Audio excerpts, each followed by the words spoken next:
John Airy here with AintItCool.com, coming to you from my local comic book shop, The Gatekeeper, here in Topeka, Kansas, and I'm talking to Dustin Dean, one of the owners of it. Dustin, tell me what's at the top of your pull list this week? This week we've got all the second issues of the new DC 52 titles. And the first book I pulled out of the box was Action Comics #2. And what's going on in there is it's kind of retelling the Superman origin, from scratch. It's starting over. We've got a Clark Kent, we've got a Lois Lane and a Jimmy Olsen and a Metropolis, but anything else goes now. And so we get to see how the Clark or Superman as a young man versus Lex Luthor, how that rivalry kind of begins, and got a little Lois Lane, and so it's pretty exciting. Is Superman still wearing jeans? In this issue, he is wearing jeans. He has not adopted the role of Superman yet. It's still sort of pre-heroics. He is just getting his toes wet into this whole superhero adventuring thing. Awesome. Now, is some of the criticism I heard from a lot of people who read the #1, Superman was kind of a dick.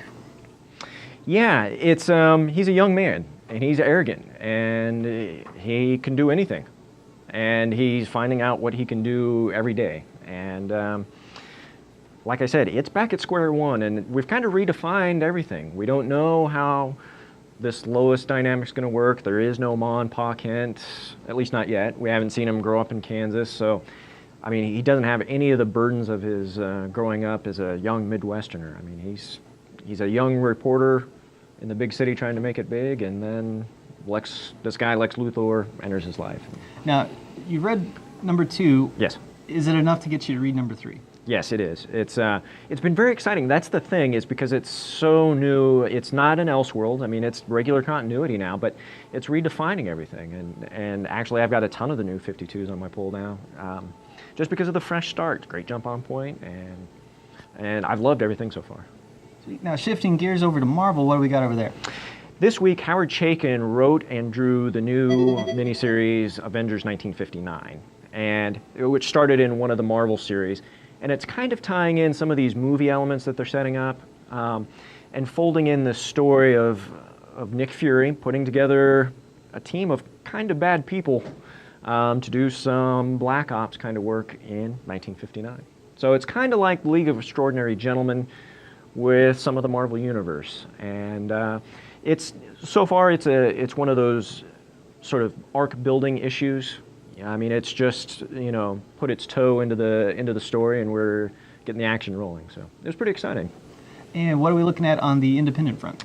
Well, the one that I was most interested in checking out this week was The Strange Talent of Luther Strode, which is an indie book.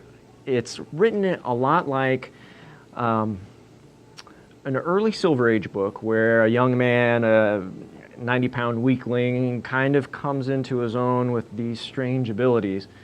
Now, most of the issue is actually a flashback and some flash sideways. So again, it's kind of one of those jumping off points, but leaving lots of clues and not a lot of answers out there yet. But it is incredibly violent. There are some pretty grotesque scenes in this one, and which kind of surprised me. I heard it was mature for violent content, but some of the action was a little over the top. But the dialogue in it was actually really good. So I'm really curious to see what happens in the next issue or two. It's a miniseries, so I'll probably pick the whole thing up. Now, when you say grotesque, what are we talking about? I guess this would be a spoiler alert, but somebody spits a tooth through another man's head to kill him. It's pretty graphic. Awesome. Sweet, man. Yeah. Well, cool. Well, hey, if it's all right, we'll come back next week and see what's on the pull list. Then. Heck yeah. Cool. Let's do it. And keep checking in with AintItCool.com for more news and reviews. I'm John Airy.